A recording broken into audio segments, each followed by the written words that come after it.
¿Ustedes graban mis clases? ¿Quién los autorizó a grabar mis clases? No, doctora, solo Levanta la mano el que graba mis clases. Yo grabo audio. La única honesta. Todos grabando y nadie levanta la mano. No, solo saco foto. Todo está en sus libros, muchachos.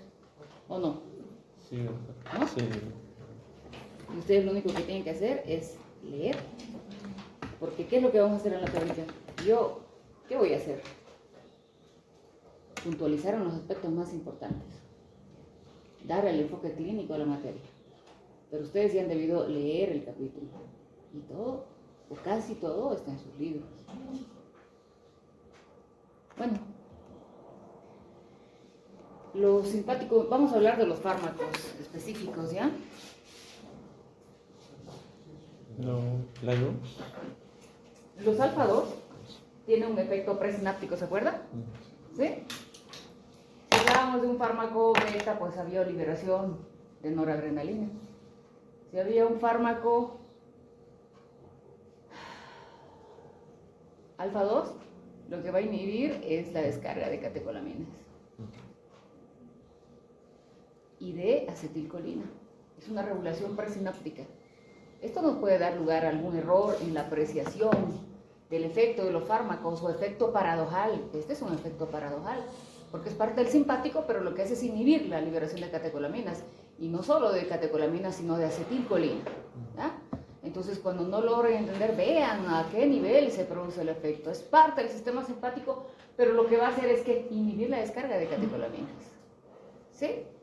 Son alfa-2 de acción central. Clonidina, metildopa, guanfacina, guanabex, ninguno de estos que no están en rojo se utilizan aquí.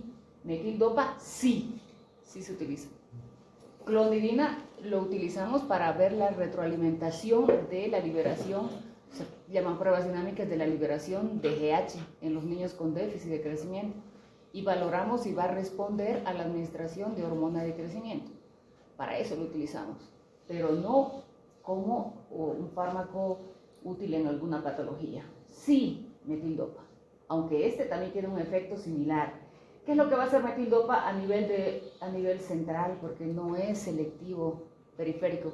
Todo el efecto es central. ¿Qué hace? Inhibe la descarga de catecolaminas. ¿Dónde? En todos los ganglios preparavertebrales, central y periférico. ¿Sí? Pero no solo eso. ¿Se acuerdan de la síntesis de catecolaminas en la vesícula? Tirosina hidroxilasa, ¿se acuerdan? ¿Sí? Dopa descarboxilasa. Todo esto se sucede. Solamente que se llama el medicamento metildopa, ¿verdad? Va a actuar específicamente en el paso de síntesis de noradrenalina, aquí. Y lo que tengo no es noradrenalina, además de inhibir la descarga de catecolaminas. Ojo, ¿qué tengo? Alfa, metil, noradrenalina. ¿Qué efecto tiene? No tiene el mismo efecto opresor, no tiene el mismo efecto de estimulación. Yo tengo un paciente con un efecto simpático pléjico completo. Les decía ayer, si nos levantamos nosotros de la cama, ¿qué tenemos? Venoconstricción y aceleración de la frecuencia cardíaca, y logramos compensar la presión arterial. Primero, este paciente va a tener hipotensión postural. ¿Sí? Si es varón, alteraciones en la erección y eyaculación en ambos, porque es acetilcolina y noradrenalina. Si es varón, también les decía, no voy a sintetizar catecolaminas. ¿Qué voy a sintetizar? Un falso neurotransmisor. Entonces, si no hay dopamina, ¿qué va a suceder? También les decía ayer que alteraciones o dificultan la atención, el proceso cognitivo se va enlenteciendo. ¿Qué más? Hiperprolactinemia, porque no hay freno para la liberación, y consecuentemente con la hiperprolactinemia, disminución de los niveles de FSH y LH y esterilidad. Ginecomastia, galactorrea. ¿Alguien quiere tener eso? Porque el tratamiento para la hipertensión arterial es crónico. Es crónico, no es de un solo día, 4 veces al día. 250 miligramos o 500, 3 a 4 veces al día. Entonces está 24 horas con este efecto. no selectivo. Por ello es que el fármaco no se utiliza de manera regular, frecuente, sino en casos especiales, como una mujer embarazada con hipertensión o preeclampsia, o un paciente de la tercera edad probablemente con comorbilidad y que no pueda corregirse con 4 o 5 fármacos la hipertensión arterial. Es una opción. ¿Alguna duda? Clonidina, guanfacina, guanabenzina, mendildopa, igual. Actualmente hay 2 antihipertensivos que no los tenemos acá, pero que tienen una acción alfa 2 más dirigida a bajos sanguíneos. ¿Qué se llama? Rilmedina y Mol. Sidona. Ya los hemos hablado. Vamos con las aplicaciones cardiovasculares.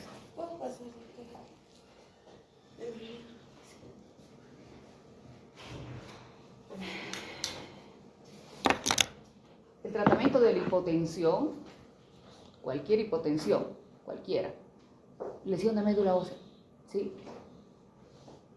Va a ser tratada con un vasopresor, también se llaman vasoactivos, de todas las catecolaminas sintéticas. ¿Cuál será la que vamos a utilizar en caso de hipotensión? Norepinefrina. Norepinefrina en Norteamérica, en Europa, noradrenalina, todavía es lo mismo. Es lo mismo. Noradrenalina, norepinefrina. Porque no tiene efecto beta 2, lo hemos visto, es el cansancio. Porque tiene efecto alfa 1, resistencia vascular periférica, presión arterial y además gasto cardíaco a través del receptor beta. No tiene caída de la presión arterial a través de... Diferente es el tratamiento del shock. Les decía, de todos los tipos de shock hay que ver la causa desencadenante. Si es un shock hipovolémico, no le voy a dar noradrenalina, le voy a dar primero sangre, le voy a transfundir sangre o cristaloides, ¿verdad? Después de llenar el depósito, recién actúo con un fármaco para mejorar la presión arterial. Pero en el shock séptico, este es el fármaco también. Lógicamente es un fármaco de cuidado, hay que administrarlo con bomba de infusión y a una dosis regular, porque periféricamente nos puede producir isquemia, ¿no? Por efecto vasopresor intenso. Ok, en cambio, cuando es un shock cardiogénico, probablemente lo que necesite ese paciente sea un agonista beta 1 que actúe en los receptores con mayor densidad en el corazón. ¿Cuál es el fármaco? Dobutamina, muchachos. ¿Hoy no son los mismos alumnos que vinieron ayer? Los de ayer se verían más despiertos. Dobutamina. ¿Qué diferencia entre dopamina y dobutamina? Obvio, la selección del receptor dobutamina es beta 1 selectivo. Es racémico con un alfa levodextro, que luego lo vamos a comentar. En cambio, la dopamina tiene efecto a dosis bajas. En el receptor de dopa. A dosis medias, beta. Y a dosis altas, alfa. ¿Sí?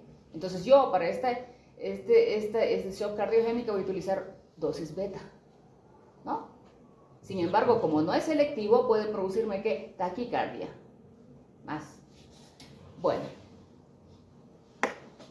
Otra indicación es la vasoconstricción local. ¿Cuándo nos interesa producir vasoconstricción local a través de alfa?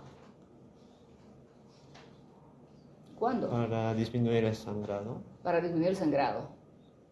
Todas las cirugías orales, ¿verdad? ¿Sí? Amigdalectomía, faciales, bucales, nasofaringes, todas. ¿Qué hay? Adrenalina, en este caso. ¿Para qué más utilizamos? La lidocaína de los anestésicos. ¿Tú estás en la puerta, vas a pasar o te vas a quedar ahí?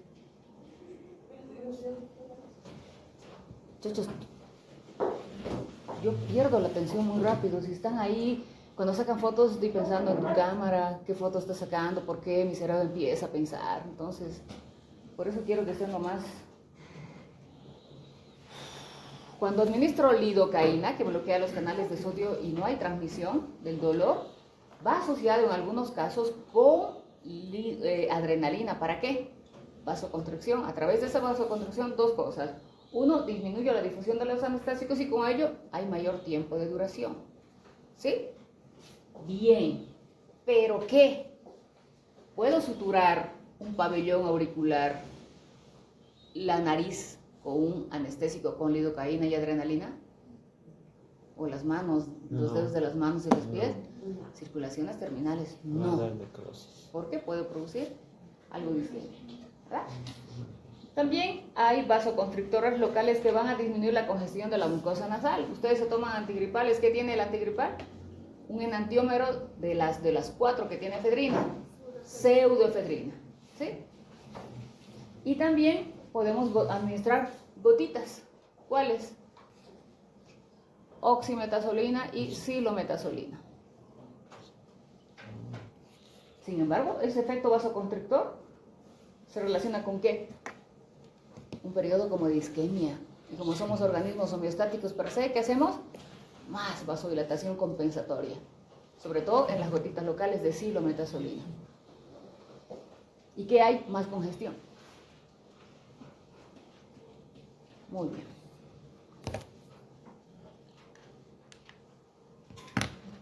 En el corazón, estimulantes del corazón, epinefrina o adrenalina, mucho más completo porque recupero la circulación a través del receptor alfa, lo que no ocurre con la noradrenalina o el isoproterenol.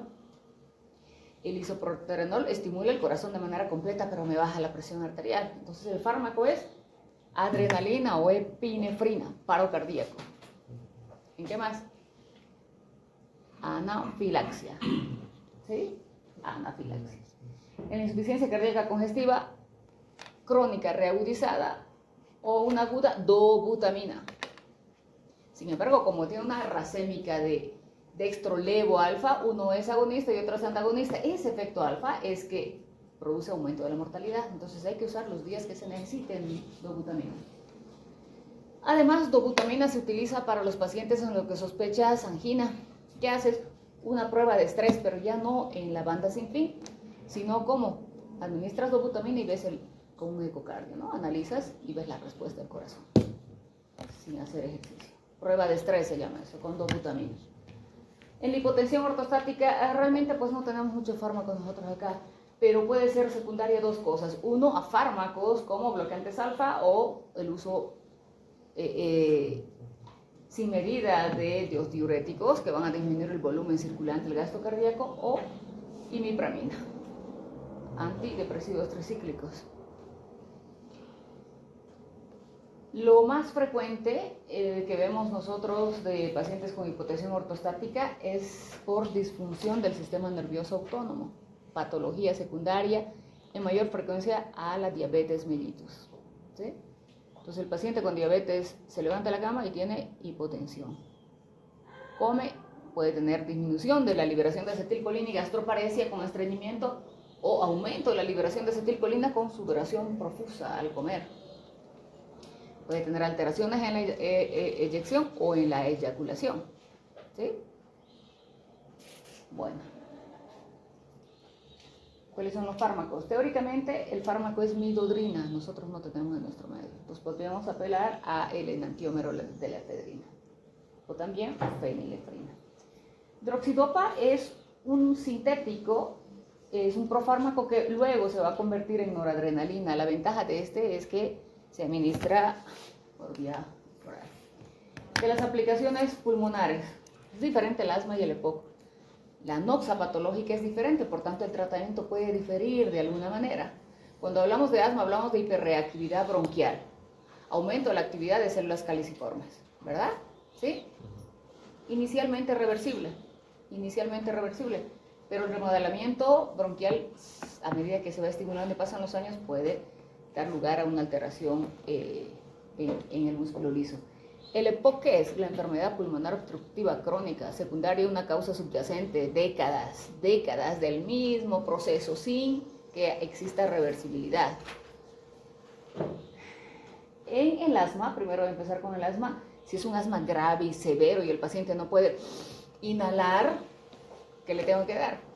Probablemente adrenalina, periférica 1.000 o adrenalina por nebulización. No es lo mismo que inhalación. Para inhalar tienes un frasco dosificador, disparas, inhalas, ¿verdad? Con la técnica adecuada. Pero como este paciente está tan grave que no puede inhalar con la técnica que requerimos, ¿qué hacemos? Nebulizamos, solución fisiológica, y el paciente solo inhala, respira, porque está muy grave. pero en todo caso sería parenteral. No es selectivo, por tanto, aparte de los beta 2, va a actuar sobre alfa 1, alfa 2 y beta 1 y va a estar taquicardizado y no es el fármaco, salvo para rescatar al paciente. Y si ni siquiera con eso podemos, si está tan grave, ventilación mecánica, ¿ya? Pero los no selectivos, recuerden que pueden producir otros efectos adversos, además del receptor que tú quieres estimular para tratar la patología. Otro más selectivo para beta, pero no selectivo en relación a beta 2, que es el lugar donde quiero actuar, es el isoproterenol.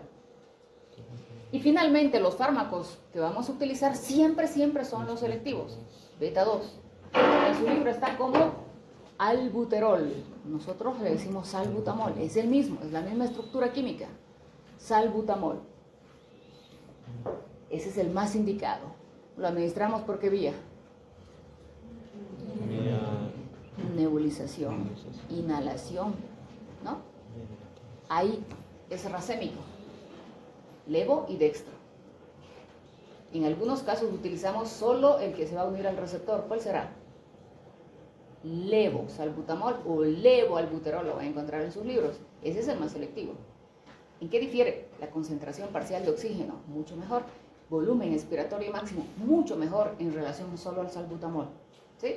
El problema es que es un poquito más caro, entonces la mayor parte de las veces usamos solo salbutamol. Algo, muchachos, ¿se dan cuenta que yo en una diapositiva hablo más de lo que dice allá, no? Sí.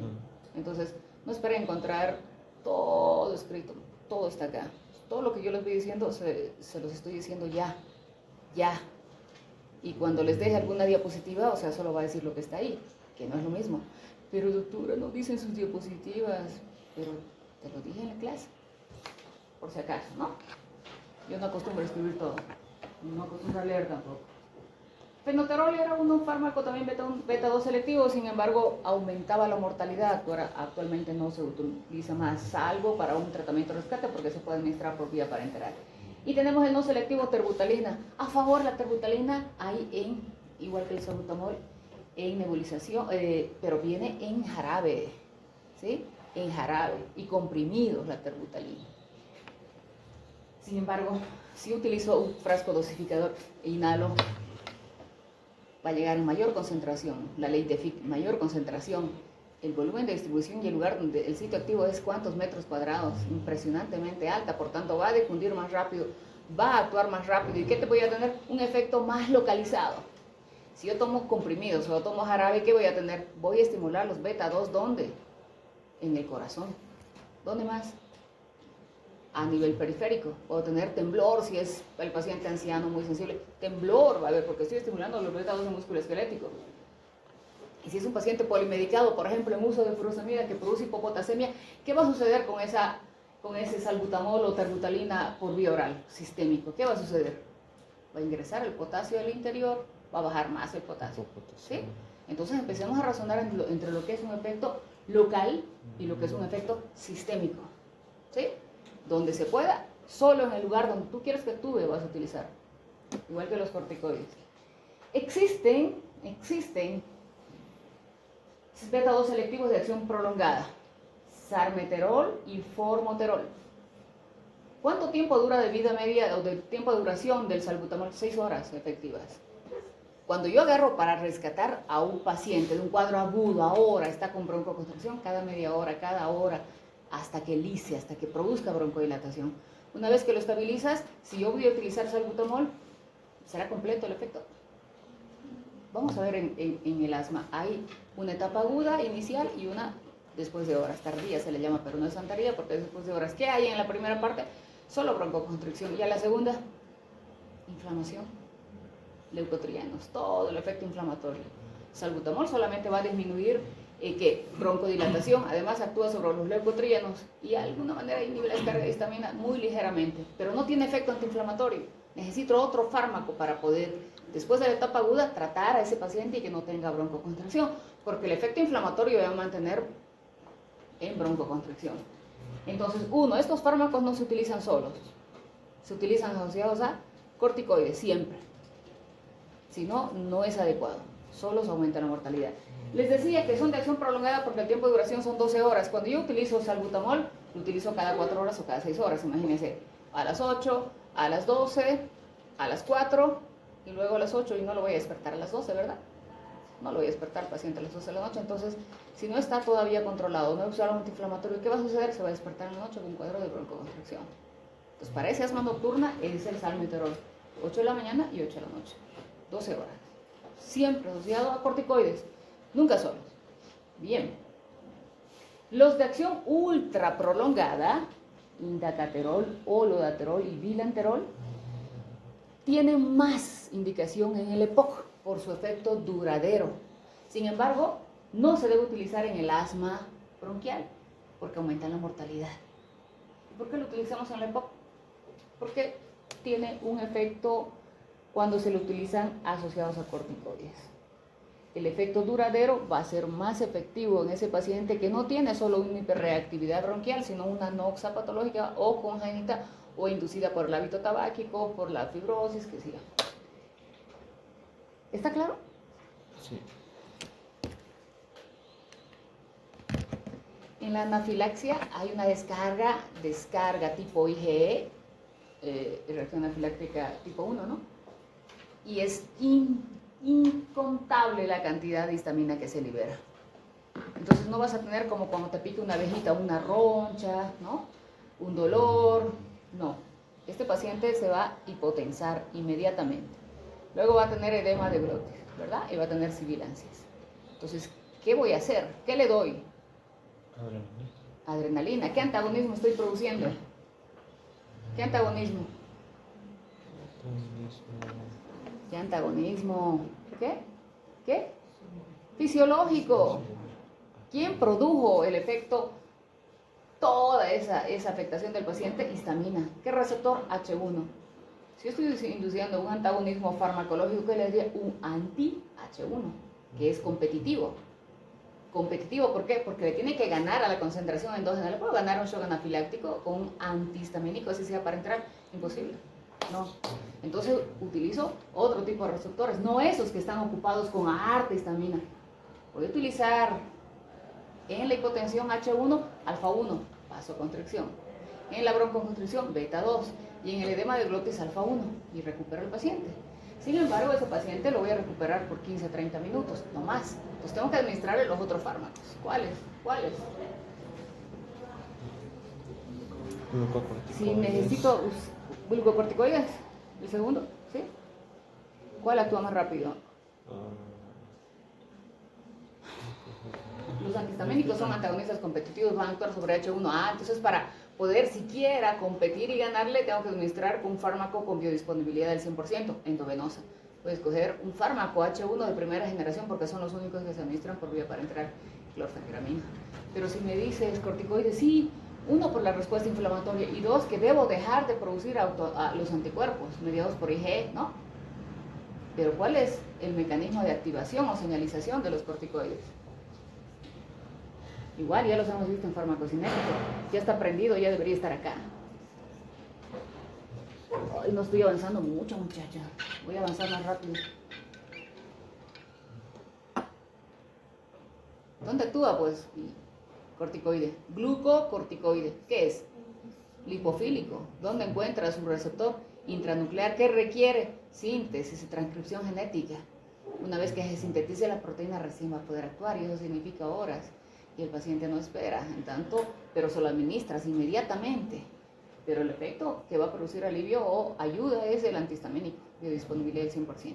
El otro ya está actuando, pero va a sintetizar todavía proteínas. Síntesis, transcripción genética, síntesis de DNA. En el ojo, fenilefrina, midriático, descongestivo, hemos hablado ya mucho. También hay otras opciones, como la pracolodina, primodilina. En aplicaciones geniturinarias, mirabegrón en la vejiga hiperactiva a través de los receptores beta 3. Este fármaco no es tan selectivo, ha producido mucha hepatotoxicidad, puede producir taquicardia, hipertensión en pacientes sensibles, sin embargo, se sigue utilizando, pero como tiene muchos efectos adversos, la mayor parte de los urólogos, sobre todo en el caso en que se necesite mirabegrón, ¿qué van a hacer? No lo van a usar a largo plazo, van a utilizar un fármaco que no te produzca picos. Generalmente mirabegrón se utiliza con comprimidos de liberación retardada. ¿sí? Un comprimido que tenga varios compuestos dentro, uno se va liberando rápido, otro lento y tengo un efecto meseta, así no tengo los picos que van a producir más efectos adversos. Y potencializo, lo asocio a qué. Ustedes están viendo ahora, agonista BM3, antagonista M3, ¿cuál? Los más selectivos, ¿cuáles los que hay acá? Solifenacina, por ejemplo. ¿Sí me deja entender? ¿Sí? Entonces, mirabegrón vienen comprimidos de liberación retardada por sus efectos adversos. 1 o 2 veces al día. Y si hay aún así efectos adversos, potencializo con un antagonista M3 que va a producir similar efecto. Antes se utilizaba un beta-2 que tenía acción en el músculo liso uterino. ¿Para qué? La amenaza de parto prematuro. Sin embargo, igual beta-2 estimulaba la función cardíaca, gasto cardíaco de la madre, que ya per se por el embarazo tiene que una insuficiencia cardíaca de gasto alto. Y estoy diciendo que aumentaba la mortalidad materna y también la morbilidad fetal. Entonces, estos fármacos han sido dejados de lado. Nada más los nombro por ahí, para que no digan, pero aquí dice terbutalina, que no es selectivo, y ritodrina, que sí era selectivo, y no nos han nombrado. Se los nombro, pero no es útil para mí. Ustedes, como médicos generales, no los van a usar.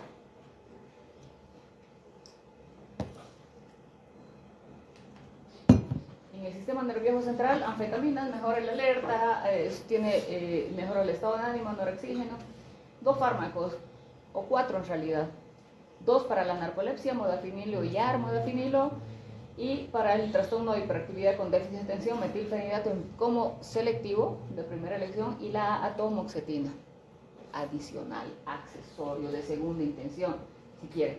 Otras indicaciones, clonidina por su efecto alfa-2 también inhibe la descarga de acetilcolina, que es el que produce aumento del peristaltismo y actividad glandular. Entonces, teóricamente podría utilizarlo en esta gastroparesia, pero en la diarrea del diabético, ¿sí? Disminuyo el peristaltismo y la secreción. Además, alternativo en la dependencia del tabaco, alcohol y narcótico. Ahora, hay otros fármacos más selectivos para esto, que van a ayudar más al paciente en esa desesperación de volver a consumir. Estos fármacos son de segunda intención. Dexmedetomidina alfa-2 va a disminuir los requerimientos de opioides, y aquí hay en nuestro medio tizanidina como relajante muscular en el dolor por la fibromialgia. Con esto terminamos. La toxicidad de los simpáticos médicos depende mucho de qué. 1, de la selectividad del fármaco. 2, de si se administra por vía local como inhalatoria o si se administra por vía sistémica como oral o comprimidos o jarabes, qué sé yo. Y difiere mucho si voy a utilizar una catecolamina sintética y la voy a administrar por vía parenteral. Por supuesto que los efectos adversos van a ser más o menos, ¿sí? Más o menos. Sin embargo, pueden ser cardiovasculares, hipertensión arterial, gasto cardíaco elevado, taquicardia, isquemia, arritmia. Y en el sistema nervioso central, exageración de los efectos, inquietud, insomnio, ansiedad, cocaína, depende de la edad, si es joven el dependiente, si es anciano, puede tener un accidente cerebrovascular en los jóvenes sobre todo, arritmias en los jóvenes o infarto agudo de miocardio en los pacientes ancianos. ¿Sí? Muy bien. Ahí están lo que hemos indicado, los efectos adversos. ¿Preguntas, dudas? ¿Dudas, preguntas? ¿No? Muy bien, quedamos ahí, por favor. La luz, por favor. Mañana va a haber clases normales. ¿Mañana va a haber clases normal? Es No es feriado. El día del trabajo, está prohibido trabajar. el día del trabajador. No hay que trabajar. La luz, por favor. Creo que el día que te dejo las partes. Nos vemos directamente el martes, ¿ya?